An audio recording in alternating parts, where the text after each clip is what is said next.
नमस्कार, आप देख रहे हैं PBT express news live channel और मैं हूं आपके साथ सपना। चलिए रुक कर लेते हैं आज की बड़ी खबरों की ओर। क्या मैसेज देती है sir Tanvi the great film?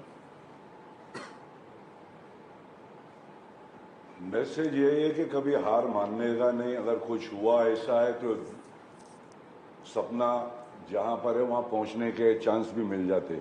If you dream of something you can reach that place. अगर गोल होगा तो गोल कहाँ मारेंगे मालूम पड़ता है ना। तो तन्वी से बहुत सारी चीज़ें सीखने मिलती। इतना सब सर पे है मगर फिर भी खुश है, अपने मूड में है। और उसका जो ग्रैंडफादर बड़ा दुखी है इस बात से। मैं बोलता हूँ उससे वही पॉइंट तो वही है। The idea is learn to smile यार। स्माइल मुंह पे रख दे, खत्म हो गई बात। जीतेगा ही जीतेगा, कुछ भी हो जाए। कोई पत्थर मारा तो उसको फूल दे, गेम चेंज। मतलब इतने भी हार्ट यानी इतना कड़क दिल वाले लोग नहीं है। इंसान इंसान ही है, दिल तो पिघलता है सब इंसान का। और फिर अनुपम जैसे हमारे एक्टर, डायरेक्टर, राइटर, जब वो साथ है और ऐसे सब्जेक्ट को हाथ लगाया है तो सबको पसंद आएगा। आपने ट्रेलर देखा, आपको भी पसंद आया। मैं हिल गया, मैं काम किया हूँ पिक्चर में मगर मेरे भी आंसू निकल गए। जैसे मैं कहता हूँ कि मैं तो तकिए पे रोता हूँ मगर पहली बार इनके सामने रोया, आंसू निकल गए। रोया नहीं आया करके, आंसू निकल गए। तो खूबसूरत पिक्चर बनाई इन्होंने और बताया कि यार स्ट्रांग है। और बात बराबर बोला है कि they are the super, they are the great, Tanvi the great. तो इसमें कोई मतलब ऊपर की बात करता है। जिसको भी ऐसी चीजें हो तो उसको अपने घर में संभाल के रखना चाहिए, परिवार को ध्यान देना चाहिए पहले तो, बाकी वो खुद संभाल लेगा अपने आप को। Don't make them feel oh तो ऐसा कुछ बोलो। नॉर्मल है यार। हो सकता जैसे बाबा बोला कि हो सकता है उनके नजर में आप कुछ और है, हमें तो और नहीं लगता मगर उनको लगता होगा कि ये क्या लोग है। हम सब अच्छाई में बिलीव करते हैं और कहीं ना कहीं ज़िंदगी हमको ऐसे मोड़ पे ले आई है, ज़माना इस मोड़ पे ले आया है, हालात इस मोड़ पे ले आए हैं कि हमने अच्छाई में विश्वास रखना बंद कर दिया है। इसलिए जब हम अच्छाई देखते हैं तो हमारी वो जो एक्चुअल ओरिजिनल फीलिंग है वो वापस आती हैं। कोई भी ऑडियंस में जो रोते हैं वो आज करीम सर का जो गाना उन्होंने गाया या उन्होंने बातें की, जब ट्रेलर देख के लोग रो रहे थे, जर्नलिस्ट रो रहे थे, वो इस बात से थोड़ा रो रहे थे कि हम रुलाने की तो कोशिश नहीं कर रहे। एक लड़की जो ऑटिस्टिक है वो उसने कुछ ठान लिया है। Now we are all actually rooting for her. So that is the reason. But the response जो बाहर से मिला, इसका मतलब प्रॉब्लम यूनिवर्सल है। वही मैं हमेशा कहता हूँ कि this is a film from India for the world. और जैकी साहब ने एक बड़ी अच्छी बात बोली कि अवेयरनेस की बात है। अवेयरनेस की बात वो इन फिल्मों से बढ़ सकती है।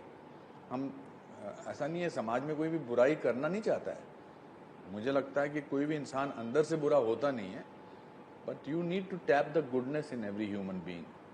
But we got amazing response in Cannes, in London, in New York, Houston, Austin, because we all see the importance and the goodness of goodness in it, basically. When Anupam sir called me remotely when I was traveling in Kerala somewhere, he briefed me with the line for 8 to 10 minutes. Then it instantly, the line stole my heart. Then I said, sir, I'll be honored to compose music for this movie. Ever since our journey had started, and few months back when I happened to monitor the uncut version of Tanvi the Great, it will be a little more than 4 hours. Now that's not the final edit, but just the raw edit.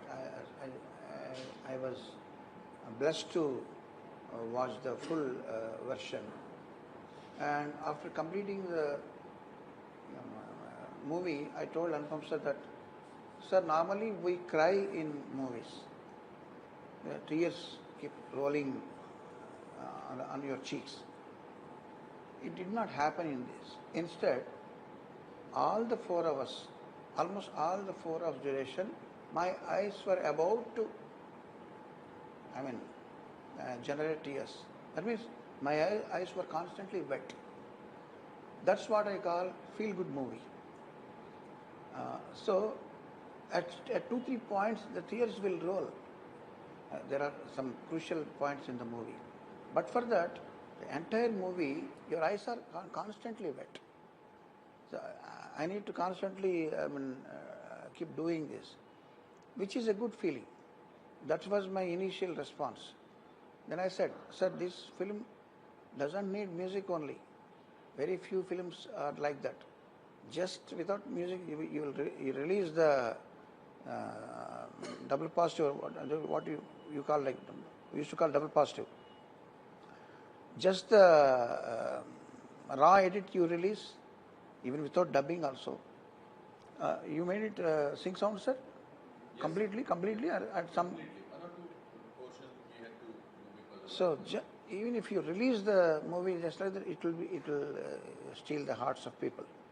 That was my response, and I had the privilege of composing background score also, apart from the 9 songs in the movie. It was a great experience, sir. So De Niro came for the New York premiere, and he had said that he will come here only for 15 because he had an engagement. He had to go somewhere. Then he stayed back till the interval point. One of the things he constantly kept saying, the music is fantastic. Music is amazing.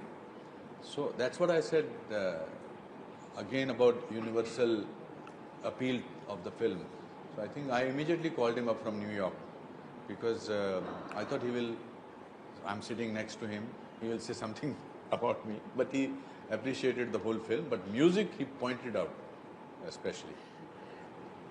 I feel every emotion that I have always longed to feel. And sitting here amongst the best of the best, I'm counting my stars for so many things at this point. For getting this opportunity, for doing a movie like this. Like this has opened my eyes in so many ways, and because I was also living the character, it has transformed me, it has changed me as a person. And being in Chhatra Chhaya of Anupam sir, I think I must have, my mom always tells me, you must have done some great deeds in your past life that you got this chance, you got this break, and you got to be directed by one of the best. And I agree to that. I don't think so, I know that even destiny and all, it plays a very important role. And I used to get very angry back in the day that it's not happening, it's not working out, because I've been trying since the last 10-12 years. I used to bunk my school, tuitions, जब से everything. 13 साल की थी तब से audition करती थी. So I'm just like, it's not happening, and I used to get frustrated, and my family also was like, ठीक है, शौक के लिए रख, don't make it your life, don't make it your everything. And where I come from, it makes sense. I think that they guided me in the best ways possible, but I believe so much in God's plan that I think more than our plans, more than my plans, I think God believed in me, and today I believe that yes, that I think it's all destiny, it's all hard work, and it's all greatness of the people that I'm surrounded with, and it's all Anupam sir, actor prepares. I'm sitting here and just working with so many people, MM sir, Jackie sir, and I'm missing even Baman sir, Arvind sir, so many people. But I'm just so grateful. ये भी सपने में भी उम्मीद थी कि ऐसी film से मेरा डेब्यू होगा. नहीं, बिल्कुल भी नहीं. हाँ? नहीं. I didn't know actually, because we've all grown up watching the typical Bollywood movies, hero heroine, गाने, साड़ी उड़ रही है, and all of that. And I think that's what Bollywood is for a lot of people. Like that's how they perceive Bollywood as. So something like this, and I think in today's time, I think I'm telling you, I count my stars not just for giving me this opportunity, but for giving me this opportunity for a movie like this.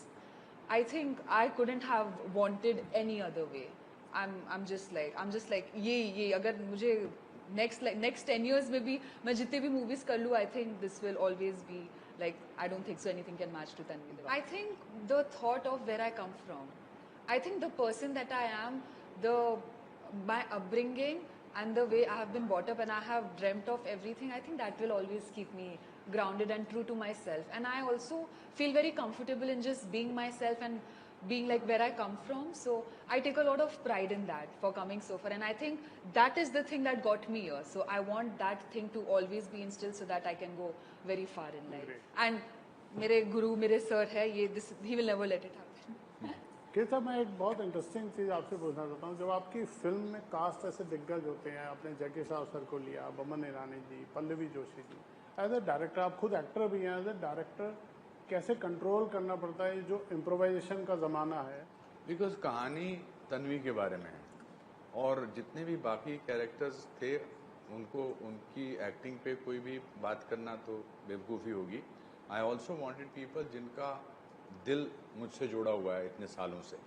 आप जितने भी लोग कलाकार देखेंगे, चाहे वो जैकी है, बमन है, अरविंद जी हैं, जो एक आउटसाइडर थे वो एन ग्लेन थे, बट उनको भी हमने हिंदुस्तानी बना दिया था जब वो यहाँ आए थे शूट करने के लिए। पल्लवी हैं। सवाल इसमें हीरो तो है ही तन्वी, उसके बारे में तो नहीं है।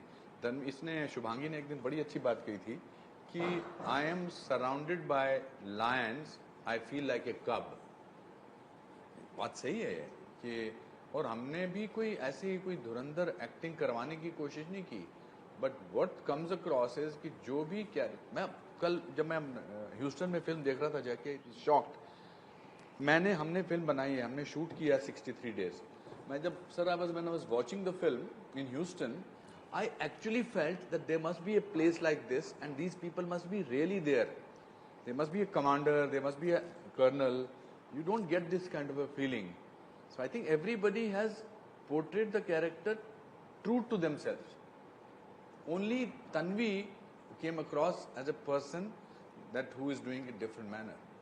अब अरविंद स्वामी की परफॉर्मेंस में आपको लगा ये ऐसा ही होगा, यहाँ पर मेजर एक्स मेजर जो एकेडमी चलाते हैं, ये कमांडर और एक्स कर्नल रायना की दोस्ती ऐसी होगी जो हमने उधर देखी है लैंसडाउन।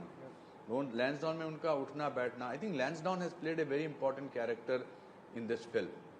वो इसलिए क्योंकि मैं जिस शहर से आया था, शिमला, जब अर्ली 60s में था, तो ऐसा ही था लैंसडाउन। तो मेरे जहन में था कि मैं जब भी फिल्म बनाऊं ऐसे लोग मैं हूं, ऐसे वो, and so it was more of a, as I said in the press conference, it was more of a art than craft. Because craft आपके दिल को नहीं छू सकता है, क्राफ्ट आपको इम्प्रेस कर सकता है। ऐसा कोई शॉट नहीं है जैकी का या अरविंद का या किसी का जहां वो कह रहे हैं क्या कर रहे हो तुम, मेरी बात समझ नहीं रहे। इनका वो ट्रेलर में शॉट आता है कि बहुत आसानी से बोलते हैं कि अपनी पोती से हंसना सीख। I think he doesn't, it is his belief also as a person, as Jackie Shroff और अरविंद स्वामी जो इनके फादर के दोस्त होते हैं कैरेक्टर, और even for Karan Tacker is today's generation, I think it was wonderful. दादा, जब मिलिट्री का ड्रेस आप पहनते हो आप बहुत स्मार्ट लगते हो। वो मिलिट्री वालों ने भी बोला वहां पे, क्योंकि आप खुद को फिट नहीं रखते, आप दुनिया को फिट रखने के लिए पौधा भी बांटते हो, आप पूरा पर्यावरण की चिंता करते हो। यस, क्या, थैंक यू दादा। क्या थॉट रहती है दादा इसके पीछे? पहले तो आर्मी का यूनिफॉर्म जो है उसकी इज्जत अपने फिजिक को बराबर रख के करना पड़ता है। बड़ा कॉन्शियस रहता हूँ कि अगर पेट वेट थोड़ा भी बाहर आ गया तो डर सा लगता है मुझे कि लगेगा नहीं। सो हेल्थ तो पहला इम्पोर्टेंट है, सबसे बड़ा हेल्थ है, उसके बाद में सब कुछ है, नहीं तो बॉडी है खाली। अनफॉर्चुनेटली नाम भूल जाएगा, बॉडी रह जाएगा उसके। तो वो सब गेम तो अलग है, बॉडी सबको संभाल के रखना पड़ता है। यूनिफॉर्म में यूनिफॉर्म की इज्जत होनी चाहिए, वैसा इंसान भी तो होना चाहिए कि you should look like that. So I am an actor and I get a lot of these roles ना बाबा। मुझे आर्मी का रोल मिलता है, एयरफोर्स का मिलता है, पुलिस वालों का मिलता है, हर किस्म का रोल मिलता है। मगर जब यूनिफॉर्म में आ गया तो फिर थोड़ा सा वी शुड अंडरस्टैंड असली हीरो है, कोशिश करो कि वैसे थोड़े तो दिखे, है ना बड़ू। I am very very happy, बहुत दिन के बाद आर्मी का रोल, मतलब एयरफोर्स का किया था, पुलिस किया, आर्मी का बहुत दिन के बाद आत्मा है। आई एम थैंकफुल टू अनुपम जी, इतने अच्छे एक्टर हैं, डायरेक्टर हैं और सेंसिटिव इंसान है। पहाड़िए बाबा एकदम प्योर सा एक सोल है। जिस हिसाब से उन्होंने मुझे संभाला है, आई डोंट नो, मैं बहुत कुछ सीखा हूँ। मेरे लिए भी एन एक्टर प्रिपेयर्स का ऐसे लग रहा था मैं क्लास ही चल रहा है, मेरा क्लास ही ले रहे थे ये। कैसा और उसके ऊपर दो ऑस्कर वाले बाबा लोग, एक वहां बैठा हुआ है, बहुत पूरा वजन ऐसा जा रहे थे हम लोग सीसॉ पे, और दूसरा रसूल भाई पकुटी। तो आई थिंक इस पिक्चर को बहुत समझ के बनाए बाबा ने, बहुत दिल से बनाए और इतना अच्छा सपोर्ट मिला सब लोगों का। I'm so ever thankful that he casted me. Film Tanvi the great 18 जुलाई को सिनेमाज में लगने वाली है। OTT पे पता नहीं कब आएगी, हमें कुछ अंदाज़ा नहीं है, हमने बेची नहीं है। आप ज़रूर देखिए, अच्छाई के लिए, मोहब्बत के लिए, और हम जैसे इतने साल से आपको एंटरटेन, और शुभांगी के लिए। शुभांगी, मैं I can very openly say, now that your shooting is over, that what you have done is magical.